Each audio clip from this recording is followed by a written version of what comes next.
বছৰ হৈছে 82 চাৰে 82 হোৱাৰ পিছতো ইমানখিনি কথাৰে সমৃদ্ধশালী বক্তৃতাৰে পাণ্ডুলিপি বিষয়তে নহয় প্ৰত্যেকটো বিষয়তে ছাৰৰ জ্ঞান ছাৰে কৈছে মোৰ সংস্কৃতৰ প্ৰতি বিশেষ ৰাপ আছে যদিও মই সংস্কৃত ক'ব নোৱাৰো কিন্তু ছাৰে যিমানখিনি আমাক সংস্কৃত ভাষাৰ প্ৰতিষ্ঠান দিলে আমাৰ লগত ৰাতিপুৱাৰে পৰা কোনো ব্ৰেক নোহোৱাকৈ আমি কৰ্মচাৰীয়ে অকণমান ব্ৰেক লওঁ আমি ছাৰৰ কিন্তু ব্ৰেক ল'ব মন নাথাকে নন ষ্টপ ছাৰে ধুনীয়াকৈ কথাখিনি আমাৰ মাজত তেওঁৰ জ্ঞান যিখিনি আছে ইমানখিনি জ্ঞান তেওঁ আমাৰ মাজত আমাক দিছে তাৰ কাৰণে বিশ্ববিদ্যালয়ৰ ফালৰ পৰা তথা এই কাৰ্যশালাৰ ফালৰ পৰা ছাৰক আমি আন্তৰিকভাৱে শ্ৰদ্ধা যাচিছো ছাৰে যাতে আগন্তুক দিনতো আমাৰ মাজত উপস্থিত হৈ আমাক তেওঁৰ বিভিন্ন জ্ঞানেৰে সাৰগৰ্ভিত জ্ঞানেৰে যাতে আমাক হেৰি কৰি থাকে আমাক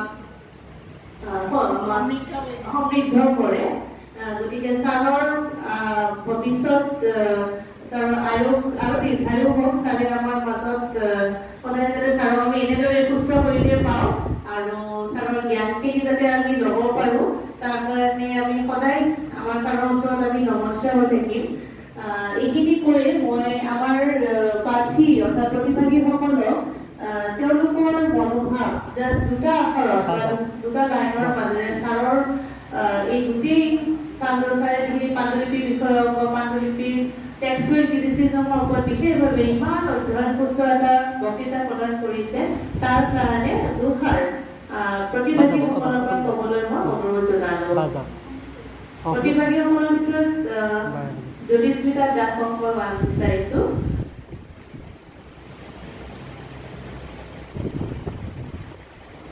হাত তালি দিব দেই বাইদেউ দুইটা হাত তালি দিব দেই ছাৰৰ মোবাইলটা মানে সকলোলৈ নমস্কাৰ জনাইছোঁ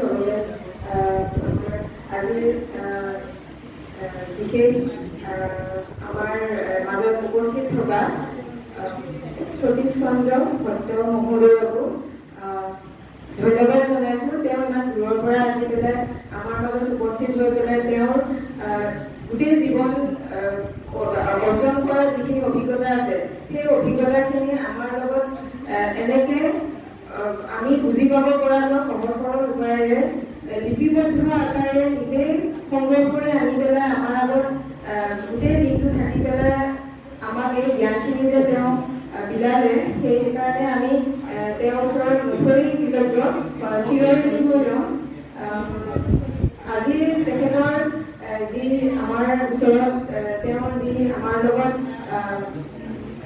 কথোপকথনৰ মাধ্যমেৰেও আমাৰ মাজলৈ আহি যে তেওঁ নিজৰ অভিজ্ঞতাসমূহ মানে ভাগ বতৰা কৰিলে তাৰ বাবে তেওঁ অশেষ ধন্যবাদ জনাইছোঁ তেওঁ যাতে আগলৈও তেওঁৰ পৰা আমি আগলৈও যাতে পাণ্ডুলিপি সম্পৰ্কীয় আৰু জ্ঞান আমি লাভ কৰিব পাৰোঁ সদায় আমি আশাৰে বাচাই থাকিম এইখিনি কৈ মই মোৰ বক্তব্য সামৰিলোঁ भैया आप भी थोड़ा कह दीजिए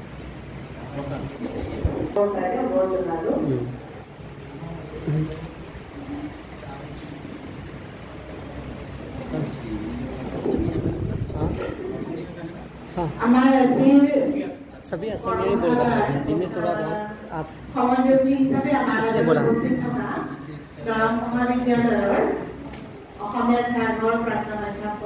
ডক্টৰ সতীশ চন্দ্ৰ ভট্টাচাৰ্য দেৱে আজি আমাৰ মাজত উপস্থিত হৈ আমাৰ এই কাৰ্যশালা কৰ্মশালাখনক বিশেষভাৱে সমৃদ্ধ কৰি তুলিলে তেখেতলৈ অশেষ ধন্যবাদ জ্ঞাপন কৰিলোঁ আচলতে ছাৰক মই আগবেলাৰ ভাগত মোৰ ব্যক্তিগত গৱেষকৰ এটা ইণ্টাৰভিউ থকাৰ বাবে মই আহিব পৰা নাছিলোঁ কিন্তু মই পিছৰ হাফত ছেকেণ্ড হাফত যেতিয়া মই ইয়াত আহিলোঁ আহি মই ছাৰক দেখি এক মুহূৰ্তৰ কাৰণে অলপ মানে চক হোৱাৰ নিচিনা হৈছিল যে ছাৰে এইটো বয়সত এনেদৰে ইমান দূৰৰ পৰা আহি ক্লাছ এটা কৰি আছে মই নিজে নিজৰ কথা ভাবিছোঁ মই এইখন বিশ্ববিদ্যালয়ত অধ্যাপনা কৰি আছোঁ আৰু ছাৰৰ যেতিয়া সমান বয়স মই পামগৈ মই পাৰিমনে বাৰু যাব যে তেনেকৈ ক'ৰবাত গৈ মই এনেকৈ এটা ক্লাছ ল'বগৈ দিনজোৰা মই পাৰিমনে মোৰ নিজৰ ওপৰত সন্দেহ হৈ গৈছে ছাৰৰ আৰু এইখিনিতে মই আৰু এটা কথা সেইদিনা ফাৰ্ষ্ট দুটা দিন মই বসন্ত শৰ্মা ছাৰক দেখা পালোঁ। বসন্ত গোস্বামী ছাৰক মই দেখি মই সেইদিনা বহুত দুটা দিন মই বহুত সময় ছাৰক চালোঁ যে ছাৰে এই সময়তো কেনেকৈ ক্লাছ কৰি আছে, ক্লাছ কৰি আছে।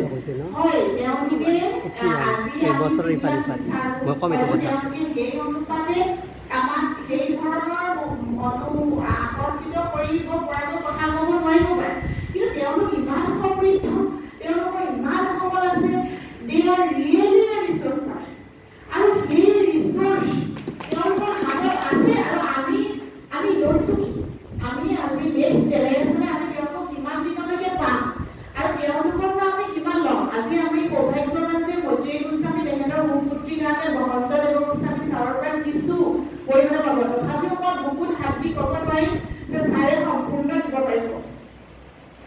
আৰু এই ছাৰক আমি দেখা পালোঁ, ভাবিছোঁ আমাৰ ভৱিষ্যতটো আমি নেক্সট জেনেৰেশ্যনে আমি আমাৰ ছাৰে দিনত ছাৰে কোৱা কথাটো বাৰে বাৰে মনত আহি আছে যে our birthplace, for our birthplace, what should we do? আমি কি কৰা উচিত, আমি কি কৰিব লাগে, আৰু আমি আমাৰ বাৰ্থপ্লেচৰ আমাৰ ঋণ স্বীকাৰ কৰিবৰ কাৰণে আমি কিবা নহয় কিবা এটা কৰিব লাগে, আৰু তেওঁলোকে কৰি আছে। গতিকে আপোনালোকক নমস্কাৰ, আপোনালোকক প্ৰণাম জনাইছোঁ। ভগৱানে কুশলে ৰাখক, দীৰ্ঘায়ু হৈ থাকক। একো নহয়, চাই ক্লাছ কৰিবলৈ আহিব নালাগে, জীয়াই থাকক, ভালে থাকক, সেয়াই আমাৰ বাবে সুখবৰ। ধন্যবাদ, থেংক ইউ অল। নমস্কাৰ, অসমীয়াতে কৈছোঁ। আজি ছাৰক লগ পোৱাৰ হিচাপে আনন্দিত হৈছোঁ। ছাৰৰ লগত ৰাতিপুৱা অহাৰ পৰাই জড়িত হৈছোঁ। ছাৰে জনাইছে ছাৰৰ 82 বছৰ হৈছে, 82।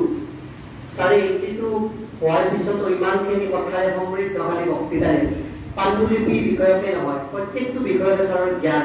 ছাৰে কৈছে মোৰ সংস্কৃতৰ প্ৰতি বিশেষ ৰাপ আছে, যদিও মই সংস্কৃত ক'ব নোৱাৰোঁ, কিন্তু ছাৰে যিমানখিনি আমাক সংস্কৃত ভাষাৰ কোটেশ্যন দিলে আমি সঁচাকৈ আপ্লুত হ'লোঁ। প্ৰথম দুদিন বসন্ত সম্পৰ্ক মই গোস্বামী ছাৰে 81 বছৰ হোৱা বুলি বাইদেউৰ পৰা জানিলোঁ। সেই একেই দুগৰাকী ইমান বিশিষ্ট বক্তাই যেতিয়া আমাৰ মাজত ইমানখিনি কথা আগবঢ়ালে, আমি সঁচাকৈ আপ্লুত হৈছোঁ। কিমানখিনি শিকিব লগা আছে আমাৰ এওঁলোকলৈ। আৰু এওঁলোকে জনাইছে যে পাণ্ডুলিপি সম্পৰ্কে আমাৰ কৰিবলগীয়া বহুতখিনি কাম আছে। তেওঁলোকে যিমানখিনি কৈ থৈ গৈছে গুৰু হিচাপে, আমি সেইখিনি আগবঢ়াই লৈ যোৱাটো আমাৰ কৰ্তব্য।